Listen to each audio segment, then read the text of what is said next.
everyone. Welcome to our first breakfast forum for the year. This morning we have Constant Lonkeng something from IMF. He's going to speak with us. He'll be here in about 5 minutes. So we're gonna start so that we don't hold up the proceedings, and therefore I'm going to ask the President, who will be addressing his first breakfast forum, and ironically this is my last as his PSOJ CEO. Mr. Dennis Chung, Master of Ceremonies, I think. Mr. Constant Lonkeng Ngouana is not here yet, as Dennis mentioned, but I'm really anxious to hear from him. Colleagues of the PSOJ, members of the executive officers, ladies and gentlemen, media, welcome. I apologize for being late. I apologize for the late start. But as you know, for the last 6 weeks, I've been going on about the breakdown in public order and discipline. And the traffic is an example of that. Now, this is my first opportunity to speak at the President's Forum. And I am going to try and put my presence at the PSOJ in context and to give some indication of where I'm going and where I would really appreciate the members to go with me.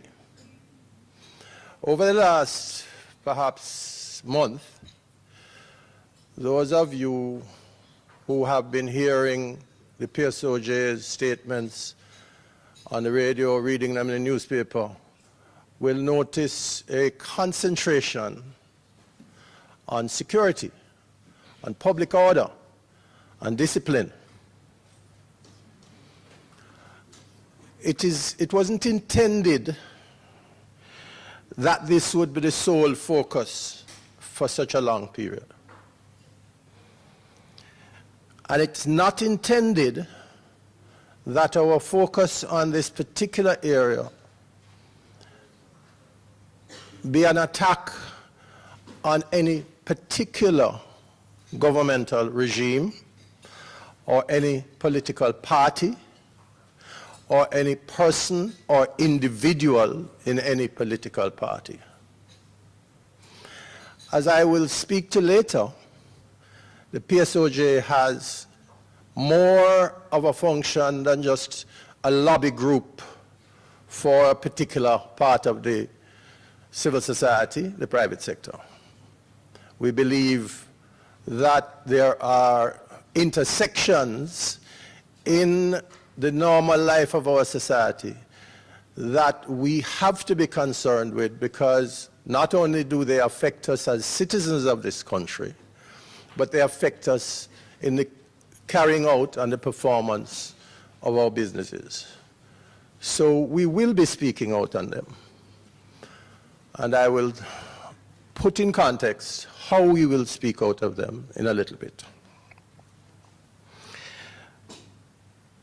We are criticizing a system of politics that has held us in thrall for decades, that facilitates a client-patron relationship and culminates in a grand giveaway at a particular point of time in exchange for votes. We are criticizing the fact that a manifesto is more of a PR exercise than a platform that is laid out and is pursued during the lifetime of the particular administration. That is what we are speaking to. And in the case of public order and discipline, it is a manifest example of how over the years we have had operational plans. We have had a number of studies. We have had more recommendations than I can shake a stick at as to how to deal with the security situation in a box. I think it was in 1993 that the government of the Most Honorable P.J. Patterson established a task force on crime. Out of that, I believe, came some recommendations for some legislative reform. And what we are criticizing is that the legislative reform was pursued, but it was pursued in half measure. So now we are reaping the whirlwind of not following through on the body of expertise that was recommended and how we were to deal with the issue, the strategic issue of control of our security over a period of time. We have no, or very few, long-term plans in any of our ministries. We have very few long-term plans in any of our ministries that are executed. Nobody runs their life this way. Nobody runs their business this way. And a country cannot be run this way. So now we're faced with a situation where in the schools, in the public places, on the road, there is no structure of discipline that creates a blueprint for an ordered society. People behave as they wish, and this is not limited to a particular demographic. I can tell you, coming here this morning, I behaved very badly because I was late, and the traffic flow was bad, and the lights are not sequenced, and there are no police at the crucial intersections, right? And there's no, the Road Traffic Act has taken 10 years to get to the point where a policeman can effectively discipline somebody with 500 tickets. How can you have 500 tickets and be on the road? So that's what we're talking about. We're talking about a system. We're talking about loose management, which is intrinsically the business of the private sector organization in Jamaica. And we are intrinsically capable of speaking about loose management. That's our business. So that when you hear the criticisms that Mitchell is attacking a regime, I am a friend of Jamaica. I vote for Jamaica every time. And that is what the PSOJ must stand for. Must stand for Jamaica. So, essentially, that's the role in my view, and I stand to be corrected. And this is not, there's a tendency for people to believe that the president and the PSOJ is the PSOJ. I'm not the PSOJ. You're the PSOJ. I'm the voice. As inadequate as it may be, I'm the voice, and it is your function to feed into me the thoughts, the opinions, the philosophies that you believe should be followed at any particular time. I cannot act in isolation and be effective. So that hopefully over time, if I last long, what we want to try and do is to set up an effective media stream, a communication stream, so that I hear from the members more than over the last 5 weeks I have done. Okay? And that I can know that those humongous fees that you pay, that you are at least getting the opportunity to have a voice for them. So my personal view, and this is, I haven't heard from you yet, so I would appreciate the feedback, is that one of the issues that we face in Jamaica as an independent nation, 55 years old, is that we have not sought to maintain standards. We have not established those principles, those expectations that we want to live by as a country. And I want to pause and welcome Mr. Constant Lonkeng Ngouana, the IMF representative to Jamaica.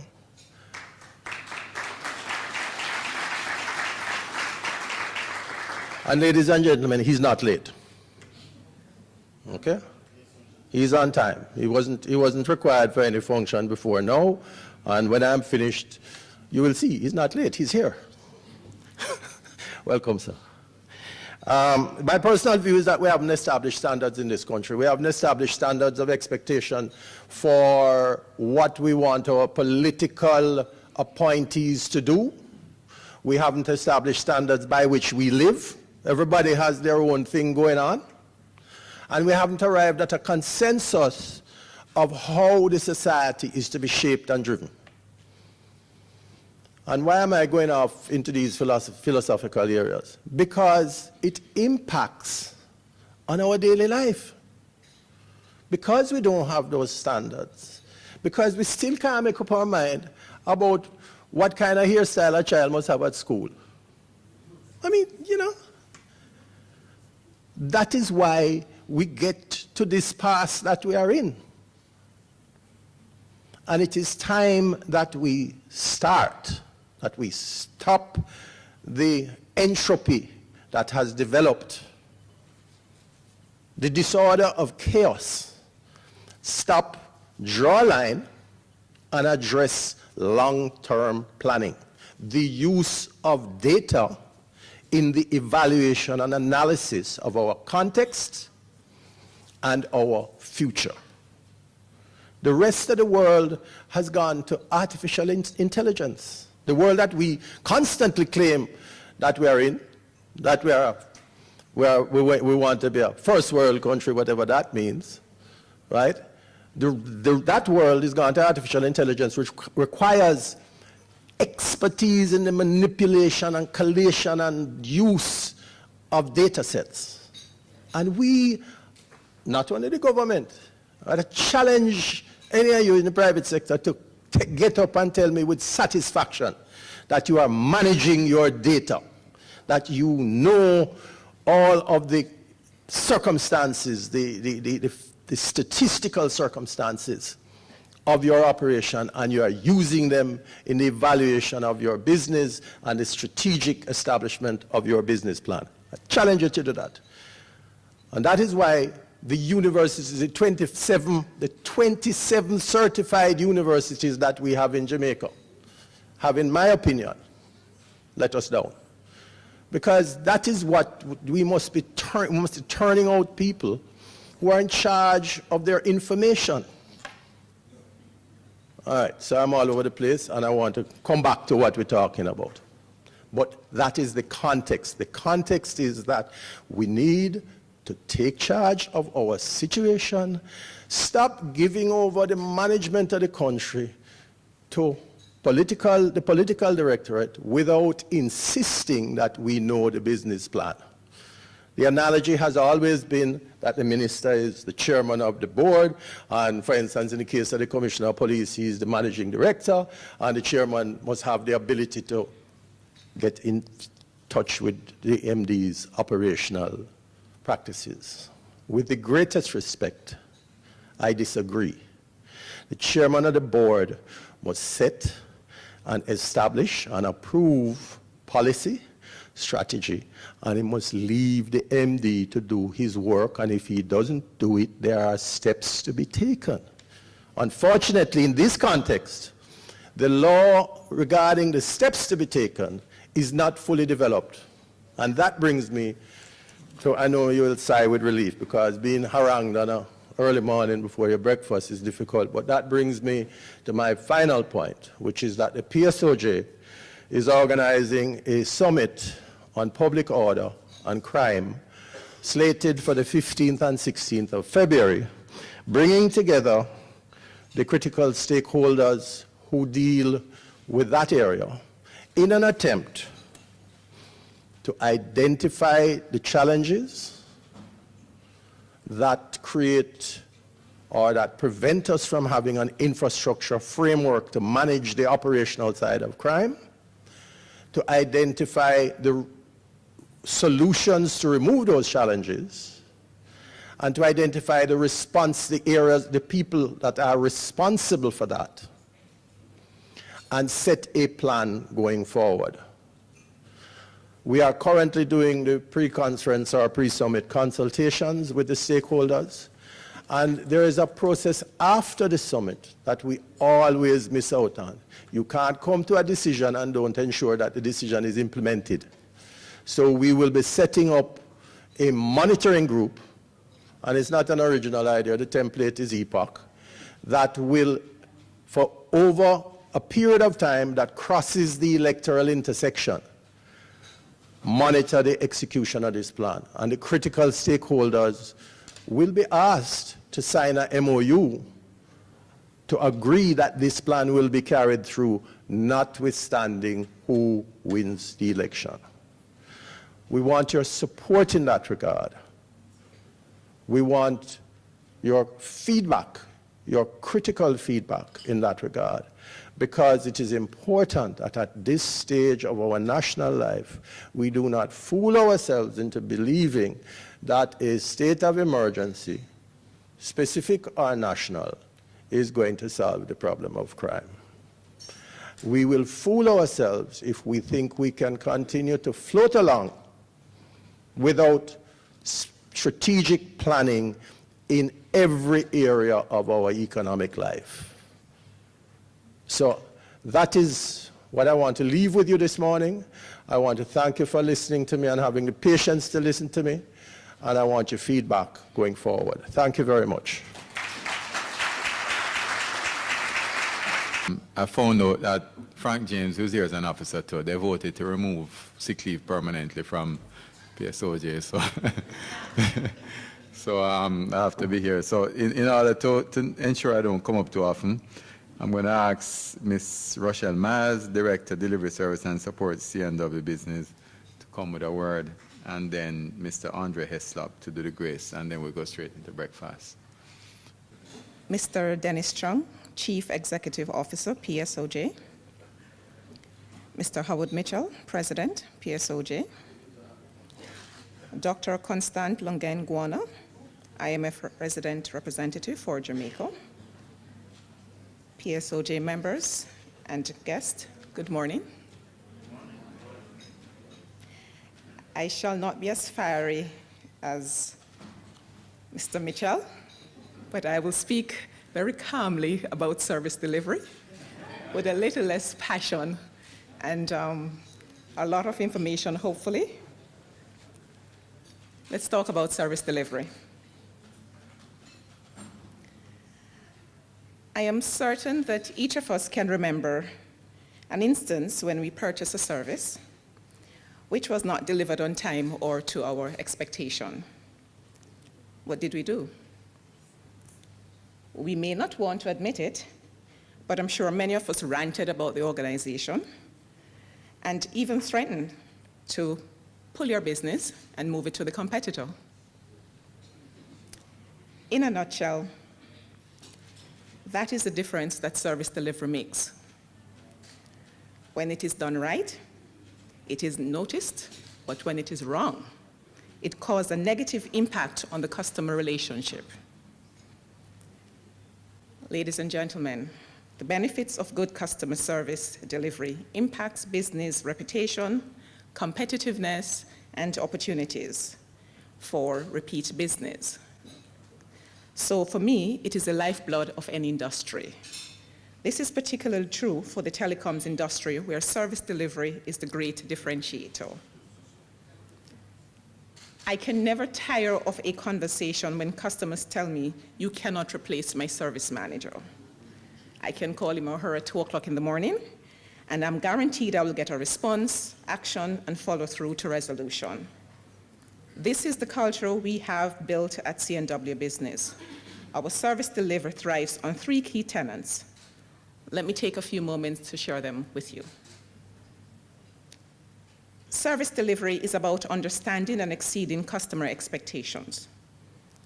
The initial definition of the service is critical to ensuring that we and our customers are aligned on service offerings and execution. Service delivery defines how we do business. We have a dedicated team of resources to ensure customers' requirements are provisioned on time, accurately, and most importantly, within budget. This has been combined with our service delivery mandate to improve the governance of supporting protocols when the services have been implemented. Service delivery is built on two-way communication. It is imperative that our clients know what is happening at every stage of the process.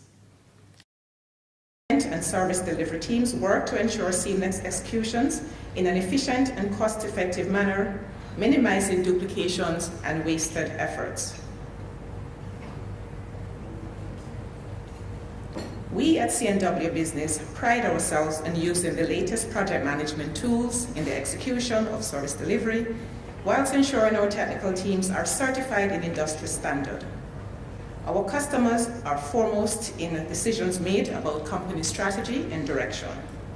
The relationships we have built enable the loyalty we have experienced over the years and growth going forward.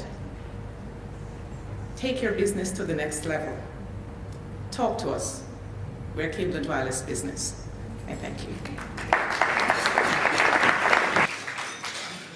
We have our guest speaker, Constant, excuse me if I don't pronounce the last name, right? But, yeah, but we know it's you, right? You're the only Constant in Jamaica.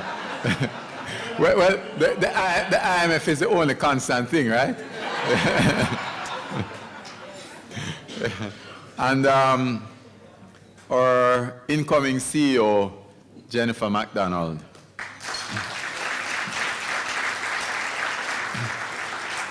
I feel like Obama after Trump was elected. Lame duck. All right, let me, Nikisha, I want to ask you and the president to come forward and let's make some presentations. We have 6 new members this morning, 2 individual members and 4 corporate members. So first I'll ask Camille Jackson to come up with an individual member. Camille commenced her engineering career at the University of Technology and is a master's graduate of the Victorian University of Manchester. And she worked in North Sea and West Africa. President, yeah man, you want to come and present me? She worked in the North Sea and West Africa as a field engineer in the oil field service prior to returning to serve Jamaica in the industry of the built environment.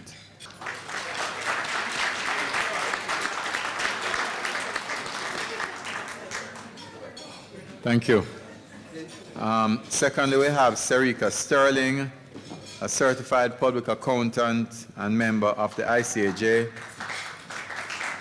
She's currently managing director at Senior Accounting Services and has over 7 years experience in Jamaican tax and accounting across 2 of the big 4 accounting firms.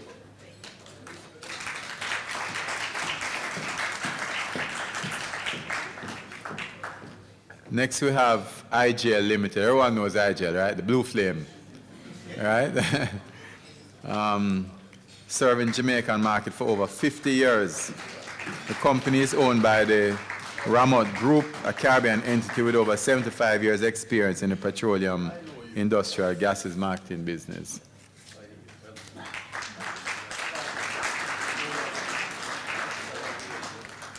And then we have Business Access TV, a dedicated business cable channel platform that promotes the expansion of existing businesses and exposes new business ideas to prospective partners.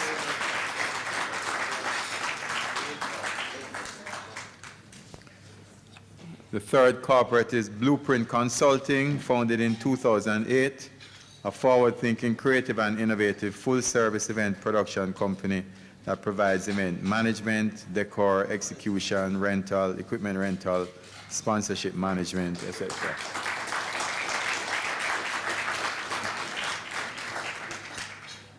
And finally, we have Superlative Auto Limited, certifies used car dealership branch manager at NCB to the introduction, and then Constant will come up. Mr. Dennis Chung, Chief Executive Officer of the PSOJ, Mr. Howard Mitchell, PSOJ President, members of the PSOJ, co-sponsors Cable and Wireless, members of the NCB family and our customers, specially invited guests, ladies and gentlemen, good morning. I am privileged this morning to introduce our guest speaker. Dr. Constant Lonkeng Ngouana, a Cameroonian national, has been the International Monetary Fund resident representative for Jamaica for 1.5 years now. Dr. Lonkeng Ngouana joined the IMF in 2010 through its Young Professional Program and has since worked in the African Department, the Institute for Capacity Development, the Fiscal Affairs Department, and in the Western Hemisphere Department. He has also participated in IMF technical assistance to Jamaica and Malaysia, as well as the IMF Singapore Training Institute. Prior to moving to Jamaica, he was part of the IMF Indonesia team. His internal review work in the fund has covered several countries, including Germany and Japan. Dr. Lonkeng Ngouana's recent research has covered a range of issues, including the interaction between monetary policy and fiscal policy, fiscal anchors and risk, the political economy of subsidies, and the use of dynamic stochastic general equilibrium models in policymaking. He is currently working on issues related to resilience and risk-sharing mechanisms. Dr. Lonkeng Ngouana holds a bachelor's degree in mathematics from the University of Yaoundé in Cameroon, a master's degree in international economics and development from the Economics School of Louvain, Belgium, and a PhD in economics from the University of Montreal, Canada. Before joining the IMF, he was a lecturer at the University of Montreal and had also served as a statistician at the National Institute of Statistics in Cameroon. Ladies and gentlemen, help me welcome Dr. Constant Lonkeng Ngouana, our IMF resident representative. Good morning, everyone, and thank you for having me here. It's a pleasure to be here with you this morning among so many distinguished business leaders. I understand that the President's Forum seeks to explore key issues of relevance for the private sector, so I'm hoping that I will not fall short.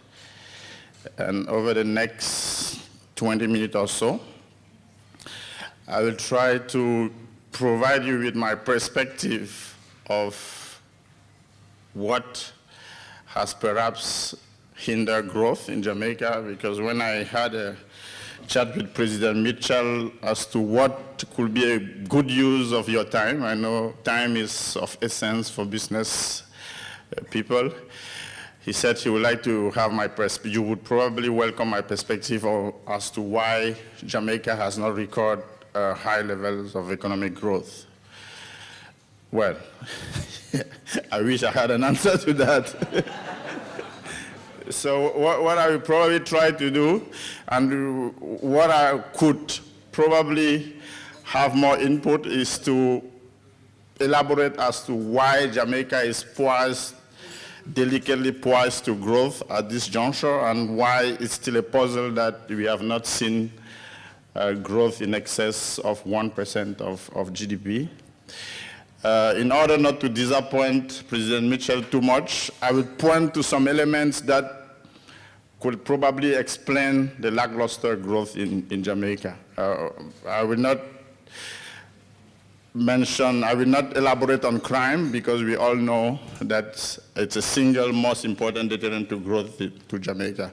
I will point to resilience weak resilience as one of the main challenges that Jamaica faces.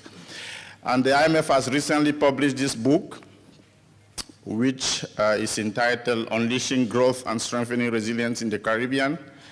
It was launched last month when the IMF Managing Director was visiting Jamaica. Let me give a copy to. In that book, we kind of look at several factors that impaired growth in the Caribbean, but I will not draw a lot on it. I want to delve into some specific issue to Jamaica. So 3 takeaways from my presentation will be agriculture, resilience, and the role of the private sector. So those are the 3 pillars of the talk. And I will essentially just take you through some charts to illustrate the point that I'm trying to make. So very quickly, I think we all know by now where we're coming from, the journey so far, fiscal house getting in order and a strengthening fiscal position. I mean, this is an unprecedented debt reduction. So Jamaica is coming from around 150% in 2013 to now around less than 110% of GDP and projected to be at 60% of debt to GDP by 25-26, which really speaks to the need to have an anchor. Fiscal policy in Jamaica has been anchored around a very clearly articulated fiscal rule. And President Mitchell mentioned a while ago the plan for crime. I think one of the ingredients ought to be a clearly defined anchor. What are the metrics? You need something that can be measured. And you need a rule that can navigate through the political cycle. And that's the beauty of what Jamaica has been able to achieve, to go through political cycle undisturbed. Obviously, you have an excellent and unprecedented adjustment of the current account, with going from double digit in 2012 now to just around 2-3% of GDP these days. It's an amazing external adjustment. Now, the story has been bought by international investors. And I don't want to shock anybody in the room, but one of the points that I will be trying to make is the facts that I will show you will illustrate that it seems that international investors have bought into the Jamaican story than Jamaican themselves. Maybe it's a legacy of the past, but many of the facts that I will show point to that. And one of the questions that I would want to pose to you is, why is it the case? So this is what Jamaica is now paying. So this is what Jamaica is now paying on its international borrowing. Jamaica pays less than the average emerging market, which, when you think about it, look at what was happening in the early 2008, high spread. So this gray area here, reddish, is the difference between what Jamaica used to pay versus what the emerging market pay on their borrowing on the international market. You see that Jamaica now pay less than the other emerging market. Which, when you think about the level of public debt of Jamaica, I mean, we're still talking about a country with debt in excess of 100%.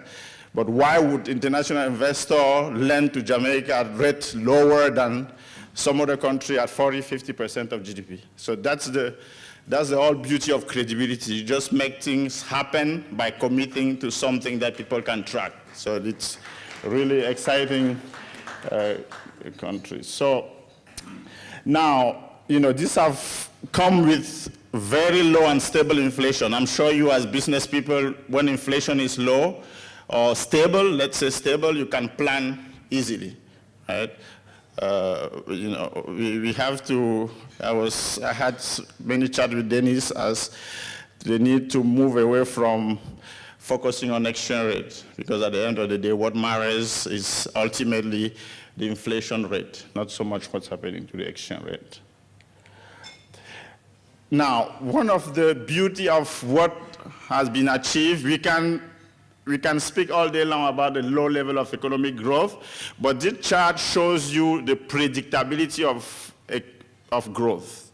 So this kind of track how growth has changed in terms of variation in the growth rate. And you will see that today, variation in the growth rate in terms of predictability, being able to say where the economy is headed, although growth is low, that number is at the lowest, unprecedented. So it's low, but it's not an economy which goes up and down as it used to be the case. So it's a more steady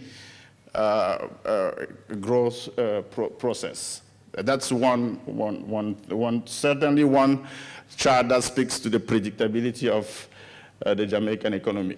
Robust job creation. This is where Jamaica was prior to the crisis, the global financial crisis, and this is where we are today.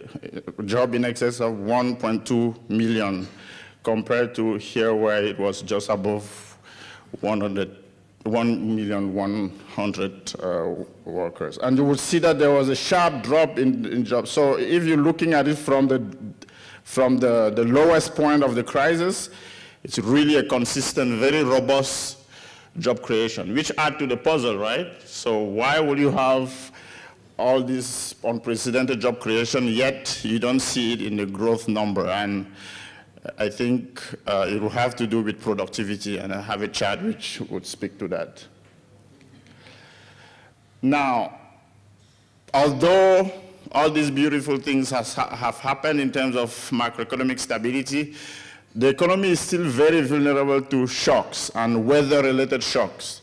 When it's not drought, it's flood, and we move from flood to drought. And I have this chart, very interesting chart that the staff from the office prepare. Tanisha is here who work on some of the material that I'm presenting here today.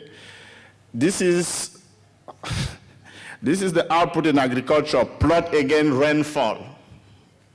So this is how agriculture in Jamaica respond to rainfall. The red line, well, of course, obviously, you need some rain, right? As it rains, you have more output, but there is a threshold above which rain becomes an issue. So this is modern nature taking charge. And in June 2017 will correspond to a point like this. And you remember that the June quarter, Jamaica recorded a slightly negative rate of growth. And part of it was because of the sharp contraction in agriculture. So that's number one. So we're still in a country where when it rains too much, it's an issue for agriculture. And as we show you next, it's not limited to agriculture, although agriculture in itself is very important because of the labor force that work in agriculture. And you will see that poverty number in 2015, there was an increase in rural poverty. And probably part of the issue is the vulnerability of agriculture to shocks, to weather shocks. At the time of the survey, there was a drought, I believe. So that also impacts the living standards of those farmers. But it's not limited to that. This is a chart which, the next chart shows you how output in Jamaica, the black line, move with agriculture. Agriculture is the red bar. So this is the growth rate in agriculture in red. And the black line is the aggregate GDP. The correlation is stark, except maybe for the global financial crisis, of course, when the demand shock was beyond agriculture. But you look at when agriculture is up, growth is up. When agriculture is down, growth is down. So the correlation is very sharp.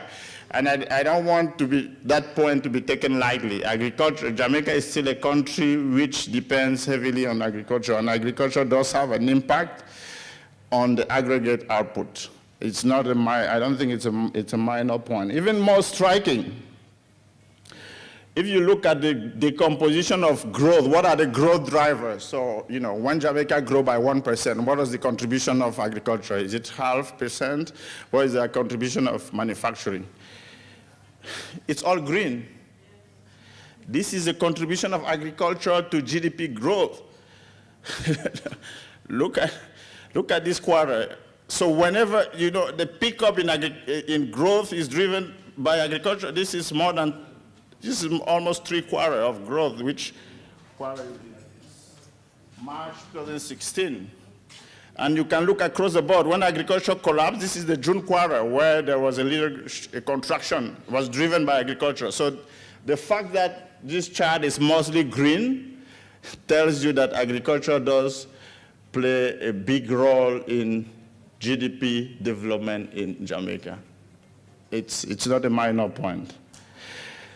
Which speaks to the need to strengthen resilience. That's why I was saying 2 key points will be agricultural resilience, and I will come later to the role of the private sector. Now, I don't think there is anything new. I think we all know what are the issues that farmers face. I think one of the issues that they've pointed to is rural infrastructure. Just channeling their products from the production point to the market. Sometimes they lose even the quality of the product, get damaged, yam and all of that. So they point to that as a key issue. So rural infrastructure would have to be one key area of focus. When you think about agriculture, one of the issues is access to finance.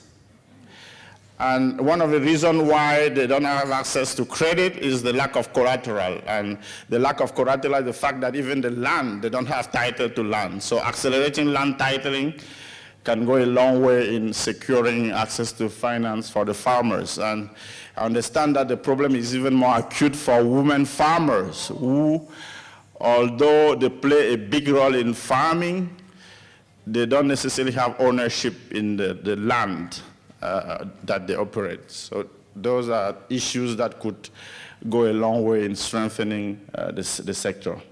One of the issues also that come up often is sometimes there is excess supply, but there is not always storage capacity to keep those and use in bad days, during bad days. So that's certainly one element that could also be looked at.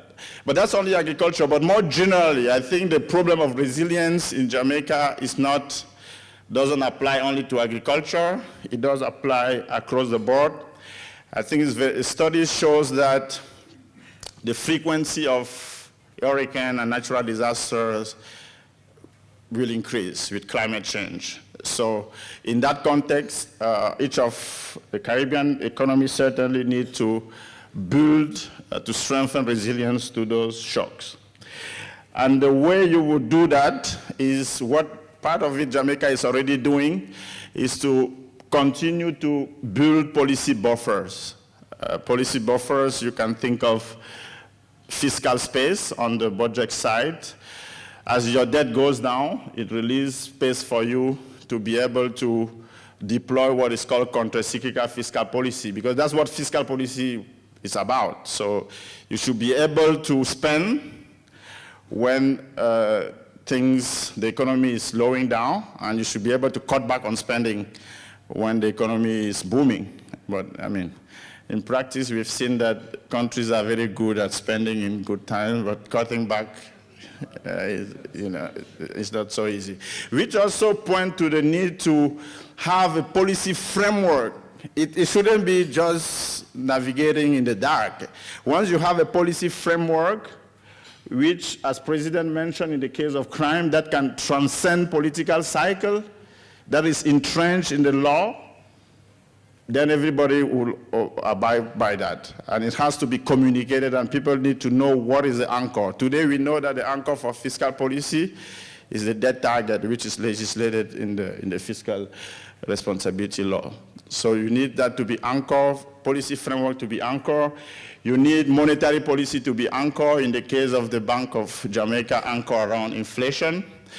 And once you have those sound policy in place, people give you a free pass if there are deviations, because deviations happen. If Jamaica is hit by, God prevent it, but if Jamaica was to be affected by a natural disaster, deviation will be tolerated, because Jamaica has shown that, they have a fiscal framework in place, or they have a monetary policy framework in place that anchor long-term, medium-term fiscal policy.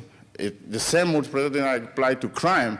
If you were to craft a plan, a credible plan, well, credible doesn't mean you just tell people that, trust me, you do it, you actually do it and show people that you deliver some results.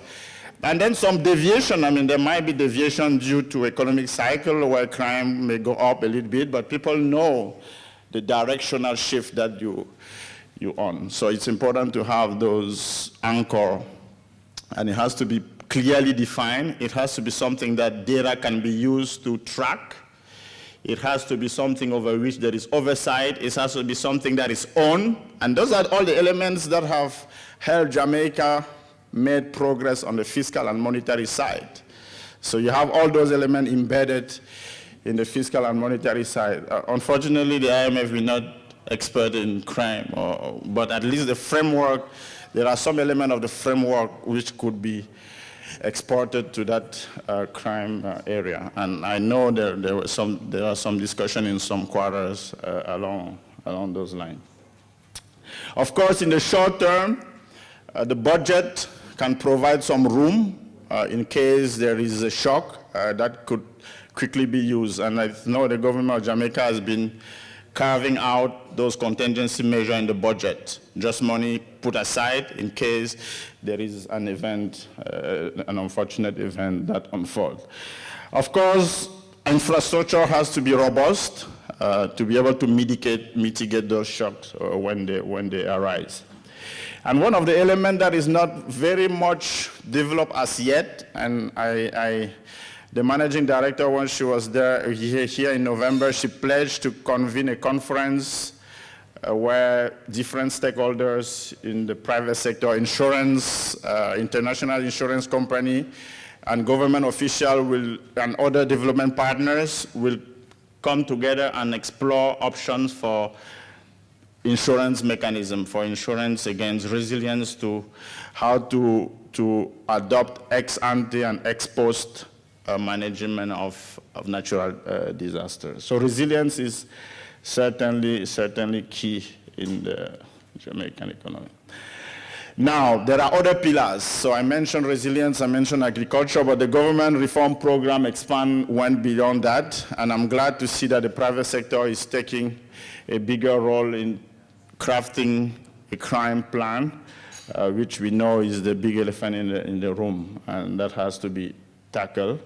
There have been a lot of talk about public sector efficiency. I know as business people you need an environment that is conducive to your expansion, and I think that's one of the things that the government has been working on and certainly seek to accelerate. Social assistance, one of the key elements of resilience is to have inclusiveness, right? Because if some people are left behind, you cannot really sustain the growth momentum. If there is discontent, it's probably lead to some of the social issues such as crime. So to have a resilient economy, it has to be broad-based, it has to be inclusive, and there is a constant effort to expand social assistance, strengthening the system, making sure that it's incentive compatible, making sure that people can graduate from the program, and the program can be expanded to reach a larger portion of the vulnerable group of the population. And one element of the reform program that the government has been working actively on is really to modernize the Bank of Jamaica. There were a lot of talk about the governance structure, even in public bodies, and one of the things that the reform seek to do is to provide the bank with the operational autonomy, which seek to have inflation, price stability as the main mandate, but at the same time have a governance structure in place that ensure accountability, because you can't really have independence, operational autonomy without independence. Both have to go together. So that's one key pillar of the reform program that the government of Jamaica has embarked on. Now let's maybe turn to you guys. So what's the role that the private sector can play? I have two charts, a bit, they are a bit concerning, I would say. So this chart shows labor productivity in Jamaica from 1997 to today. So, everything is 100, assuming that the index was 100 in 1997. You see a secular decline. These are two measures of labor productivity. One measure is output per worker, that's the blue line. The second one is output per hour worked, right? So my takeaway from this chart, the problem in this chart is not workers. Let's be very clear. The problem is this chart is also the type of mismatch. You can't work properly if you're not matched with the job that you're doing, right? That's number one. So it might be, I wouldn't take this chart as, you have to look beyond the line and see what it's telling. This going down is not just a fact of labor, it's also capital, because this is simply output divided by head count. But of course, my productivity depends on the type of machine that I operate. So investment, and I will show you a next chart, which shows that there hasn't been much investment. So it captures many dimensions, which include probably skill mismatch, which include investment in terms of physical capital, but also maybe investment in terms of human capital. So it's a multi-dimensional. The line itself doesn't say much. You have to go behind the line. Just by definition, it's simply output divided by the head count. So there are many things that enter there. The capital is not controlled for. Total factor of productivity is not controlled for. So in terms of diagnostic, you have to delve deeper in the chart and see what are the true drivers of that decline. And of course, if you plot output will be somewhere in between. GDP growth will be somewhere in between. So you have it's not a decline that started today. If anything, it recovered a little bit after the crisis. So it's been going down for quite a while. Now, this is the last chart.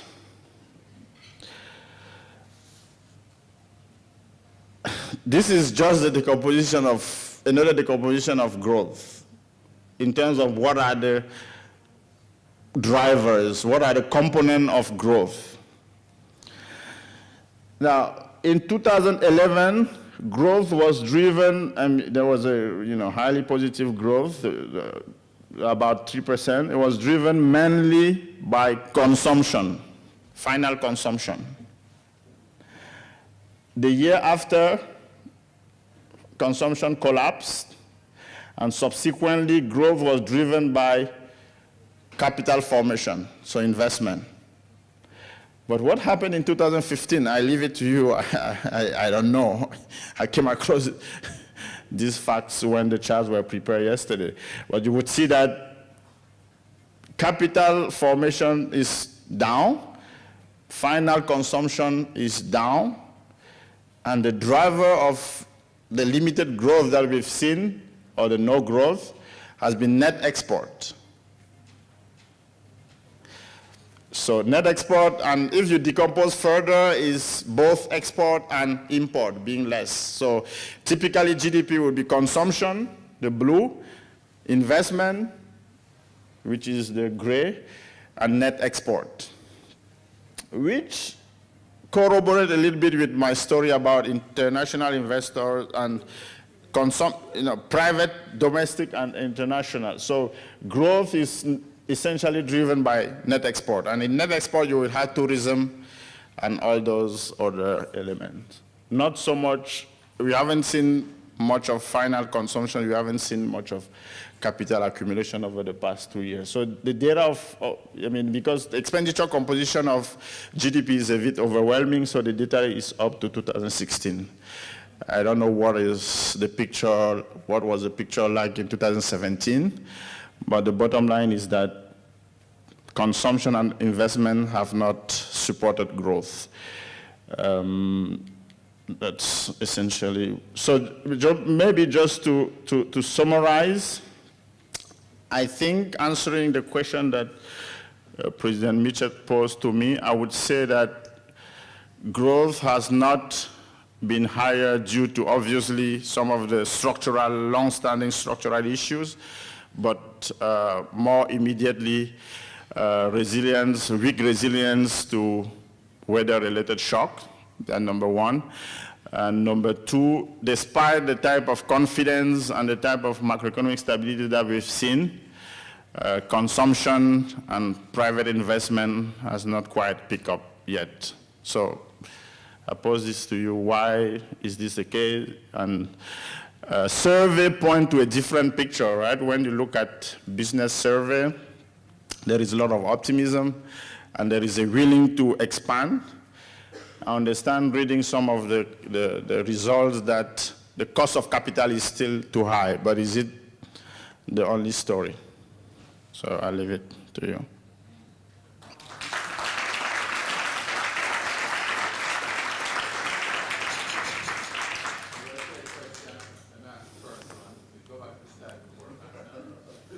Oh, okay.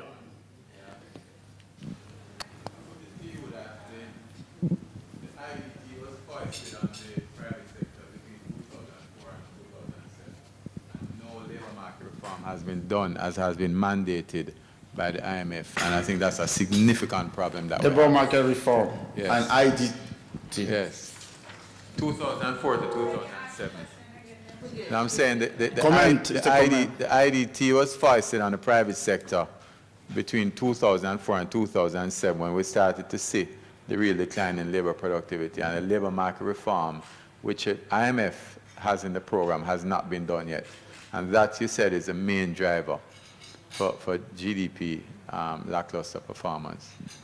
You're not going to comment? It's a comment, right? Yeah, no, I want you to talk about it. Since you didn't tell us about that's the why I taxes. posed it to you, because I came across this chart yesterday. So again, this is just GDP divided by number of hour works or head count. There are so many things. So, I mean, this line means nothing unless you really delve deeper. What's the position on labor market reform? Why hasn't it been done yet? You're asking me? Yeah, I mean, I don't know. It seems to be a no-brainer. I mean, you would think that, especially in an economy that has not grown for so long, because it's a process. So if you haven't been in that mode, you need something to click and to really make a significant shift. So, I mean, I agree with you that labor market reform has to be front and center. And also the whole notion of skill mismatch. Because, I mean, labor productivity is not low because it's not necessarily, I don't know, I don't have the diagnostic. It's not necessarily because people do not have the skills. It might well be the case. But it could also be that the skills that they have not adapted yet to the new world. I mean, think of digital, for instance. People might have been trained in some, having some skills that are not necessarily match with what the private sector needs. And so there are many, it could be investment. Maybe there is not much investment in those sectors that would promote high skills. So, it's a melting pot. That's why we let in there.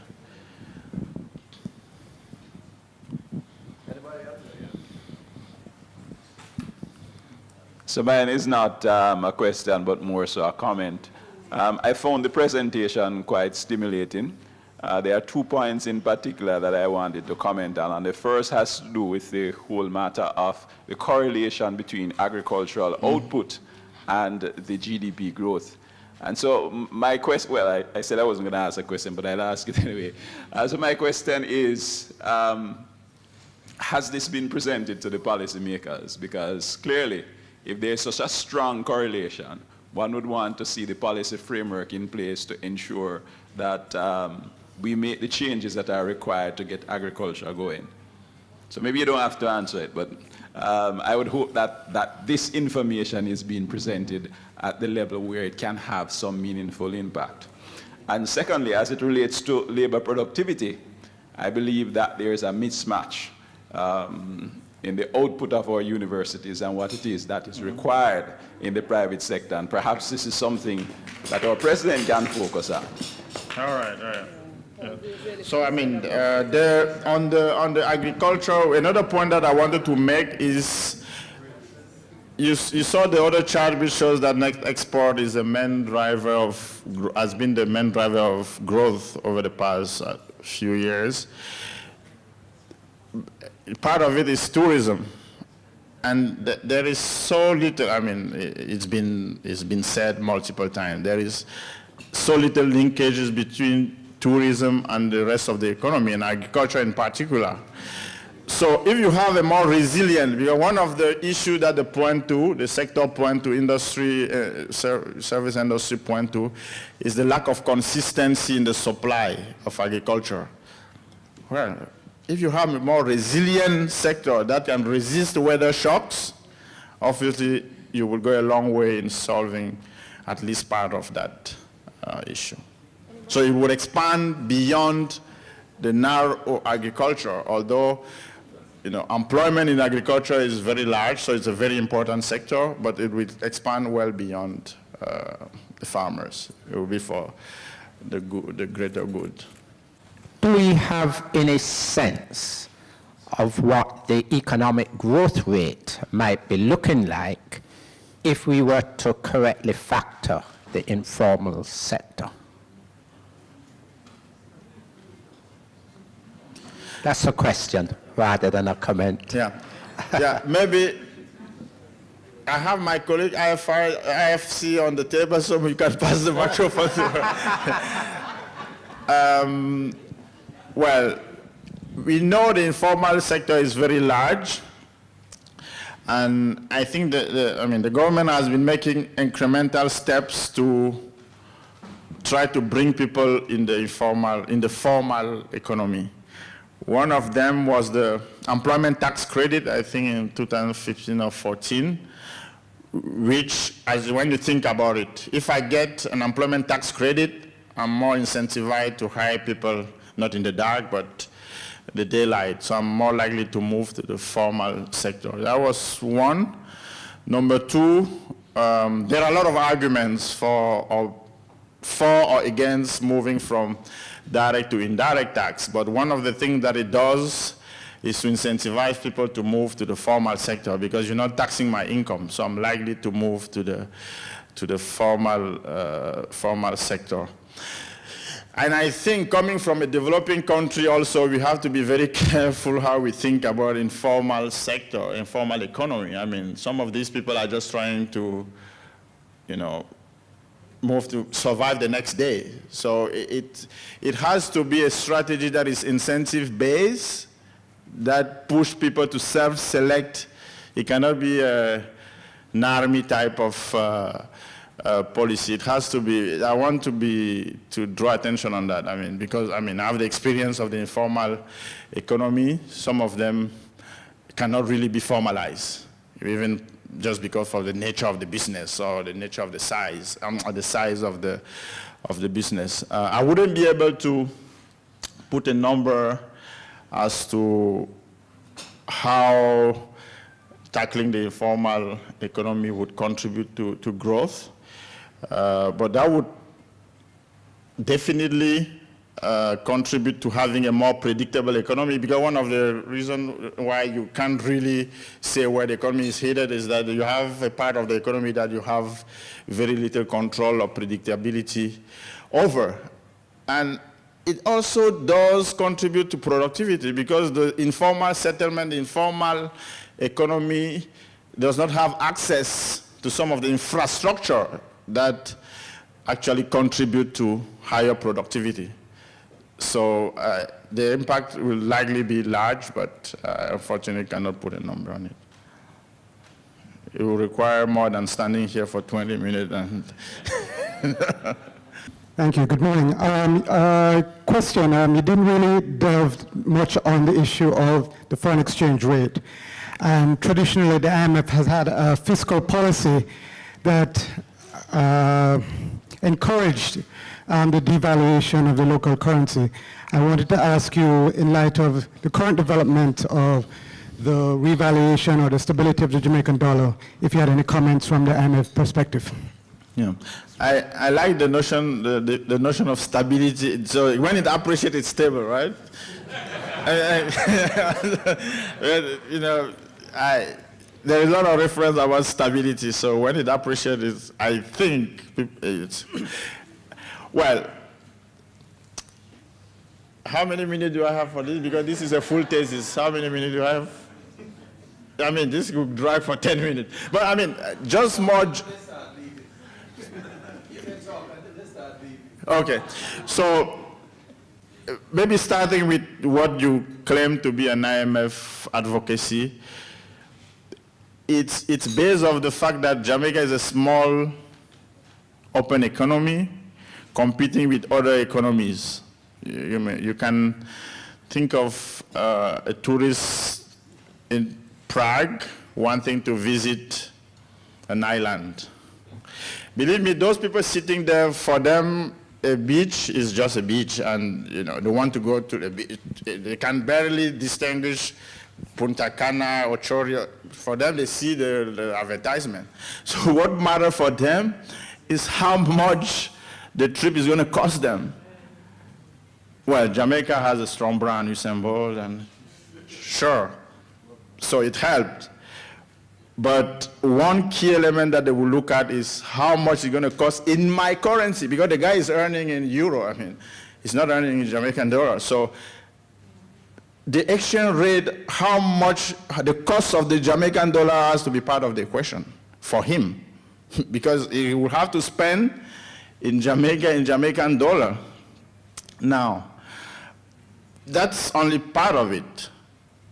If Jamaica is not able to have to ensure to that person that he will face very low inflation when he comes down here, so prices are relatively low compared to another country. So I'm comparing, let's say, to Cancun. If I can ensure lower price, that will offset my exchange rate, right? Because at the end of the day is how much he's going to consume.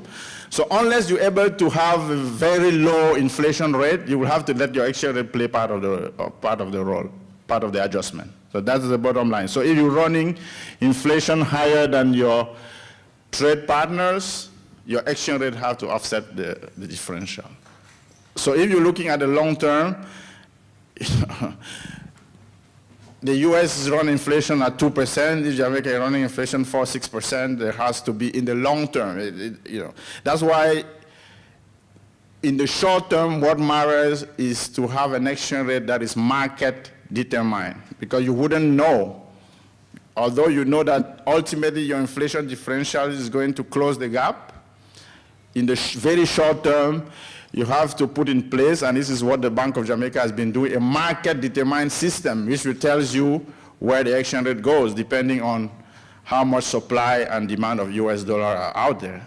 In the short term, you can't really focus on the day-to-day movement of the exchange rate because you don't have a strong ground to judge whether it's overvalued or is high or low. You have to let the market. So the whole notion of moving to a platform of foreign exchange auction is precisely to allow the market to determine the exchange rate in the very short term. But in the medium to long term, you know where the exchange rate should be based on your inflation differential. And successful countries have anchored their monetary policy around inflation, because inflation is what is the average price. Exchange rate is not the average price. Exchange rate is the price for the person who import everything. Well, fine, but that's his price. But the price that the average Jamaican pay is the inflation. And that has to be the anchor of monetary policy, not the exchange rate, because you have very little control over your exchange rate. So, bottom line, the exchange rate, at least the headline exchange rate vis-a-vis the US, has I can think of at least 2 issues with that. Number one, the U.S. is not the only trade partners of Jamaica. I mean, you can be appreciating against the U.S. and depreciating against the euro. I mean, you have visitors coming from all over. So that's number one. It's not a single basket. You have to look at all the trade partners. How is the Jamaican dollar moving against the euro? How is it moving against the Canadian dollar? It cannot be a focus on the U.S. dollar alone. Number two, what matters is not the nominal. It's not the nominal value of the exchange rate, but it's your real exchange rate, your real effective exchange rate. How, on balance, taking into account your price, what's the competitiveness of your economy? That's what matters for a small open economy. I will probably leave it at that.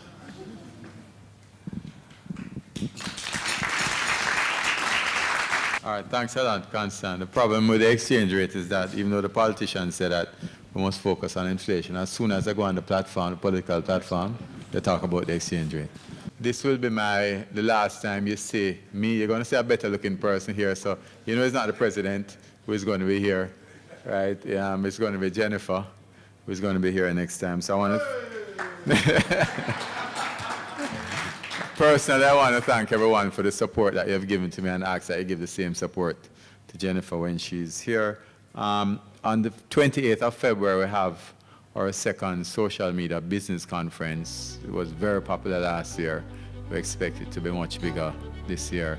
It's going to be at the Spanish Court Hotel. So thank you for coming out, and please enjoy the rest of your day.